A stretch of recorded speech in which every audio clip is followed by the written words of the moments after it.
말씀은 시편 8편 4절로 8절까지 말씀입니다. 사람이 무엇이간데 주께서 저를 생각하시며 인자가 무엇이간데 주께서 저를 권고하시나이까. 그를 하나님보다 조금 못하게 하시고 영화와 존귀로 관을 씌우셨나이다. 주의 손으로 만드신 것을 다스리게 하시고 만물을 그 발 아래 두셨으니 모든 새와 양과 짐승이며 공중의 새와 바다의 어족과 해로에 다니는 것이니이다. 아멘. 우리 인간은 피조물 중에서 가장 존귀하게 창조함을 받았습니다.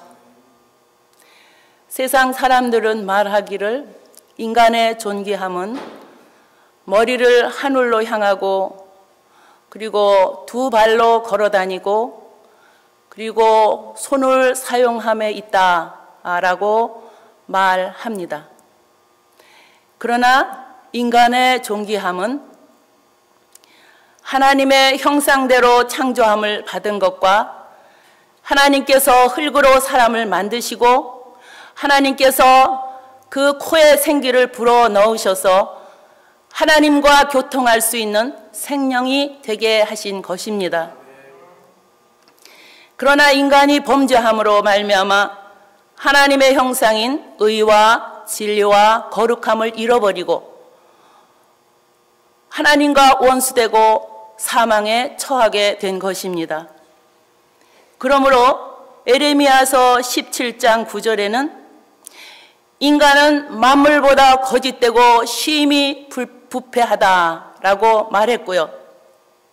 이사야서 41장 14절에는 지렁이 같은 너 야곱아, 이 말은 지렁이 같은 너 정의야 라는 것이죠. 이 지렁이는 땅속 어두움 속에서 사는 벌레인데 이 지렁이는 햇빛을 가장 두려워하죠. 햇볕이 그 살갗에 쪼이면 말라서 죽습니다. 욥기 25장 6절에는 하물며 벌레인 사람 구더기랴 라고 말하고 있습니다. 만물보다 거짓되고 부패한 그리고 지렁이와 같은 그리고 벌레와 구더기 같은 이러한 거짓되고 부패한 인간을 하나님께서는 존귀하신 축복으로 우리를 귀하게 재창조하셨습니다. 사실 사람이 말이죠. 생명이 끊어지면 과거에 어렸을 때 할머니 돌아가시는 것을 보니까 지금은 다 세대가 발달돼서 병원에서 다 처리해 주지만 과거에는 그렇지 않았잖아요.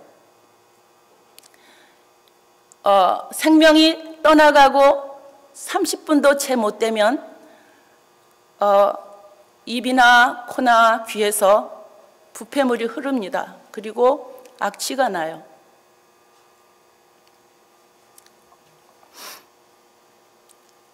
그래서 우리 인간은 죽고 사는 것이 종이장 한 장만도 못한 거예요. 그게 우리의 육신의 모습인데, 그러나 살아서 누리는 인간의 존귀한 축복을 살펴보면 말이죠. 첫째 대지로 주께서 저를 생각하여 주시는 거예요. 본문 4절에 보면 사람이 무엇이간데 주께서 저를 생각하시며 라고 했어요.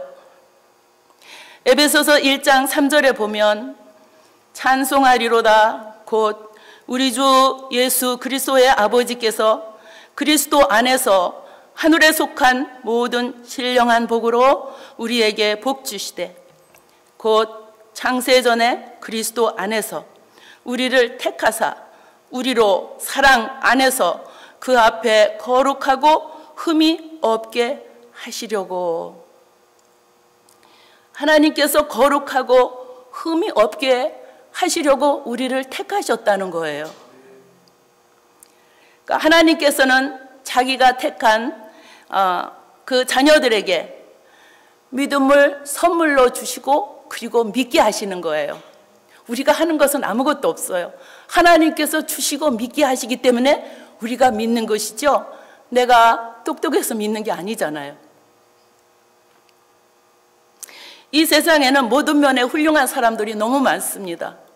그런데 나 같은 것을 택하셔서 믿게 하셨다는 것은 정말 참으로 하나님께서 생각하여 주시는 놀라운 축복이 아닐 수가 없습니다. 아무리 생각해도 나 같은 것을 정말 만물에 찍기만도 못한 그 지렁이같이 벌레같이 부더기같이 더러운 것으로 가득 차 있는 나를 주님이 택하셨다. 정말 이거는 놀랄 일이에요. 그런데 우리가 과거의 제 삶을 보면 그것을 깨달아 알지 못하고 사는 거예요. 그런데 이제 정말 주님 앞에 갈 날이 가까울 때에 하나님께서 불쌍히 여기시고 조금씩 깨닫게 해서 주시는데 이 사실을 조그만치 깨달으니까 정말 과거에 그렇게 살았던 그 생활들이 너무너무 하나님 앞에 죄송한 거예요. 주님이 생각하여 주시는 방법 두 번째는 우리를 잊어버리지 아니하시는 겁니다. 이사야서 49장 14절에 보면 여인이 그 젖 먹는 자식을 혹시 잊을지라도 나는 너를 잊지 아니할 것이라고 하셨어요. 탕자가 아버지를 배반하고 멀리 떠났어도 아버지는 탕자를 잊지 않고 그 아들이 돌아오기만을 기다리고 있었습니다. 이처럼 탕자와 같은 내가 아버지를 배반하고 멀리 떠나서 육신적으로 광야 같은 세상에서 방황하고 다녔을지라도 로마서 8장 35절에 보면 누가 우리를 그리스도의 사랑에서 끊으리요 환난이나 곤고나 핍박이나 기근이나 적신이나 위험이나 칼이랴 우리를 우리 주 그리스도 예수 안에 있는 하나님의 사랑에서 끊을 수 없으리라. 이 사랑이 하나님과 나와의 관계성이라는 겁니다. 그러므로 우리의 구원은 확실한 거예요. 인간의 존귀한 축복 둘째 대지는 주께서 저를 권고하여 주시는 것입니다. 본문 4절에 보면 사람이 무엇이간데 주께서 저를 생각하시며 인자가 무엇이간데 주께서 저를 권고하시나이까 그러셨어요. 권고하여 주시는 것은 배려하여 주고 인도하여 주고 보살펴 주고 구원하여 주시는 것이죠. 갓난 아기는 엄마의 권고가 없이는 절대로 살 수 없습니다. 이것은 절대적인 것입니다.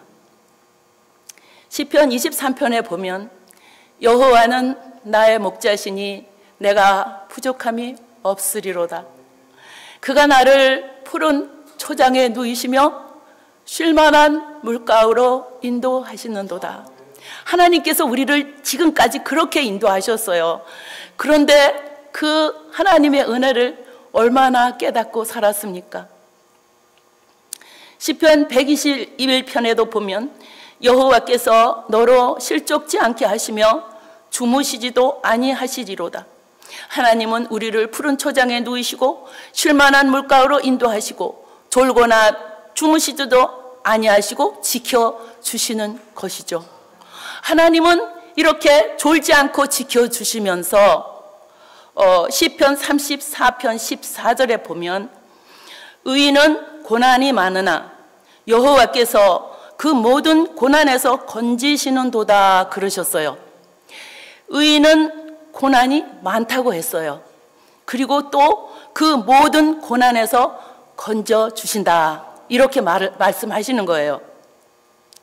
하나님은 우리에게 성경 66권 모든 말씀을 말이죠, 실제적으로 적용하면서 신령한 집을 짓는 생활을 하기를 원하시는 것입니다. 어린아이들은 매를 맞아도 그때뿐이고, 그리고 돌이키지 못하고 계속해서 맞으면서 자라나는 것처럼 눈먼 장님이 집을 짓는 것과 같은 육신의 집을 짓는 삶은 정말 아무 의미가 없다라는 것을 깨닫게 하시는 것이 고난을 통과하게 하시는 길인 것입니다. 의인은 고난이 많으나 여호와께서 그 모든 고난에서 건지시는도다 그랬어요. 시편 23편에 내가 사망의 음침한 골짜기로 다닐지라도 해를 두려워하지 않을 것은 주께서 나와 함께 하심이라. 그러므로 고난은 말이죠, 나의 믿음의 현주소를 확인할 수 있는 실제의 훈련이며 실습이죠. 하나님께서는 우리의 가치관, 우리의 개성, 이것을 모두 내려놓기를 원하셔요. 세상 사람들은 개성 있는 사람들이 카리스마 있고 똑똑하고 성공하는 사람이라고 하지만요, 이 영성으로 가는 길은, 이 개성은 말이죠, 자기의 육신의 사고와 가치관을 말하고 있는 것입니다. 어느 목사님께서 강의 중에 이런 말씀을 하셨어요. 개성은 개 같은 성질이다. 그래서 듣는 사람들이 모두 다 같이 웃었어요. 그런데 이거 생각해 보니까요, 웃을 일이 아니고요, 굉장히 깊이 생각해야 될 문제예요. 개성이 강한 만큼 하나님의 훈련이 강할 수 있습니다. 그러므로 강한 개성을 내려놓는 만큼 주님의 형상이 우리 영혼에 충만하게 되고, 그리고 하나님의 나라가 내 이 심령 땅 안에 확장되고 풍성하고 충만하게 되는 것이에요. 우리의 모든 역경과 궁핍과 그리고 실패와 환난, 이 모든 것이 우리의 영성 형성을 위하여 허락하시는 하나님의 사랑의 손길인 것을 믿어야 할 것입니다. 육으로 곤고한 것은 우리 영에 유익한 것이고요, 그리고 잠시 받는 환난에 경한 것이 영원한 큰 영광을 얻기 위한 재료가 되는 것이기 때문입니다. 인간의 존귀한 축복 셋째 대지는 천사보다 조금 못하게 하신 것입니다. 본문 5절에 보면 저를 천사보다 조금 못하게 하시고 했어요. 천사는 시간과 공간을 초월하고 고통도, 그 몸의 고통도 아픔도 사망도 없습니다. 그러나 우리는 천사보다 나은 자들입니다. 이 사탄과 귀신 같은 이런 악령들은 타락한 천사들입니다. 하나님의 원수, 하나님의 자녀들의 원수, 이 마귀는 처음부터 마귀가 아니지요. 이 마귀를 우리는 사탄이라고도 하고 마귀라고도 하고 요한계시록에 보면 용이라고도 하고 옛 뱀이라고도 하는데요, 이 존재는 따로따로 여럿이 있는 것이 아니라 한 존재가 여러 이름으로 사용되고 있는 것이죠. 그러나 마귀를 따르는 부하들은 많은 수가 있습니다. 그 부하들의 이름을 우리는 귀신이라고 부릅니다. 그러니까 마귀는 처음부터 마귀가 아니라 하나님을 찬양하던 찬양을 맡은 천사장이었어요. 성경에 나오는 대표적인 천사장 세 존재가 있는데 바로 가브리엘, 미가엘, 루시엘. 가브리엘은 좋은 소식 전하는 천사장이고, 미가엘은 전쟁을 맡은 천사장이고, 루시엘은 찬양을 맡은 천사장이었습니다. 이 루시엘 천사장이 마귀가 됐는데요. 왜 마귀가 되었는지, 마귀가 될 때까지의 이 천사장 루시엘의 모습을 보면 에스겔서 28장 13절에 말씀합니다.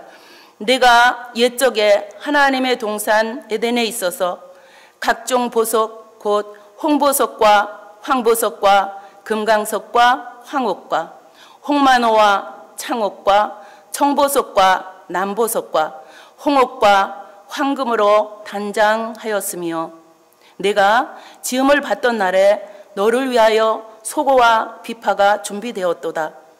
너는 기름 부음 받은 덮는 그룹이며 내가 너를 세움에 하나님의 성산에 있어서 화강석 사이에 왕래하였도다. 이렇게 하나님은 이 천사장 루시엘에게 각종 보석으로 천사장을 단장시켰고요. 그리고 소고와 비파도 주셨습니다. 그리고 이 하나님의 성산에서 화강석 사이를 왕래하면서 찬양으로 하나님께 영광을 돌리던 천사장이었습니다. 그런데 이사야 14장 11절에 보면 말해요. 내 영화가 음부에 떨어졌으며 너의 비파 소리까지로다. 구더기가 내 아래 깔리며 지렁이가 너를 덮었도다. 너 아침의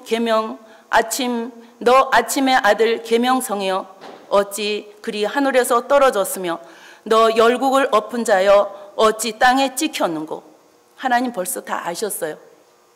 내가 내 마음에 이르기를 내가 하늘에 올라 하나님의 뭇별 위에 나의 보좌를 높이리라. 내가 북극 지폐의 산 위에 좌정하리라. 가장 높은 곳에 올라 지극히 높은 자와 비기리라 하도다. 그러나 이제 내가 음부 구덩이의 맨 밑에 빠치우리로다. 이것은 사람이 한 말이 아니고 하나님이 하시는 말씀입니다. 루시엘 천사장이 이렇게 쫓겨났어요. 어디로 쫓겨났습니까? 음부 구덩이 맨 밑으로 쫓겨났습니다. 왜냐하면 루시엘 천사장이 마음에 이르기를 내가 하늘에 올라 하나님의 뭇별 위에 나의 보좌를 높이리라. 가장 높은 곳에 올라 지극히 높은 자와 비기리라. 루시엘 천사장이 쫓겨난 원인은 바로 교만입니다. 천사장 루시엘은 하나님께 버림을 받아서 영원히 마귀가 되었지만 우리는 어떻습니까? 우리는 죄를 짓고 말이죠. 의와 진리와 거룩함을 잃어버리고 사망에 처하였음에도 불구하고 예수 그리스도로 말미암아 하나님의 존귀한 축복으로 재창조를 받은 것입니다. 그러므로 인간이 천사보다 나은 이유를 보면 천사는 성도들을 섬기는 영적 존재라는 것입니다. 히브리서 1장 14절에 보면 모든 천사는 부리는 영으로서 구원받은 후사들을 위하여 섬기라고 보내심이 아니뇨. 천사의 사명은 섬김을 받을 자가 아니고 구원받은 후사들을 섬기는 종이며 심부름꾼이라는 것이죠. 그러므로 우리는 천사보다 나은 존귀한 하나님의 자녀들입니다. 인간의 존귀한 축복 넷째 대지는 영화와 존귀로 우리에게 관을 씌워주신 것입니다. 본문 5절에 보면 영화와 존귀로 관 씌우셨나이다 그랬어요.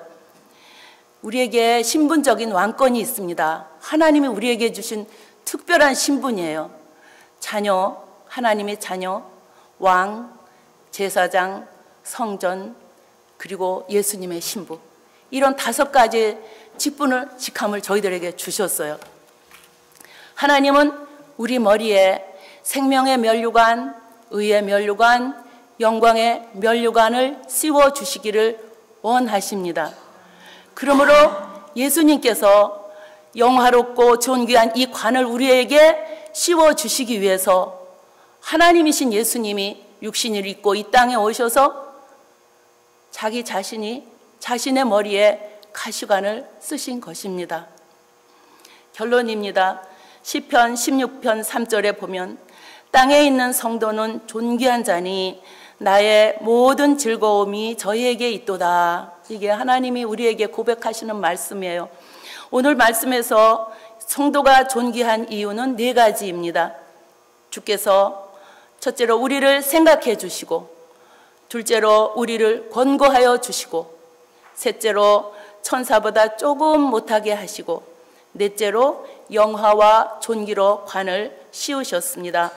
그러므로 우리는 하나님께서 주신 이 존귀한 축복을 감사하면서 영광의 구원에 참여하는, 주님이 오시는 그날까지 믿음의 경주로 경주하는 우리 엘베델 교회 모든 성도들이 다 되어야 되겠습니다. 기도하겠습니다.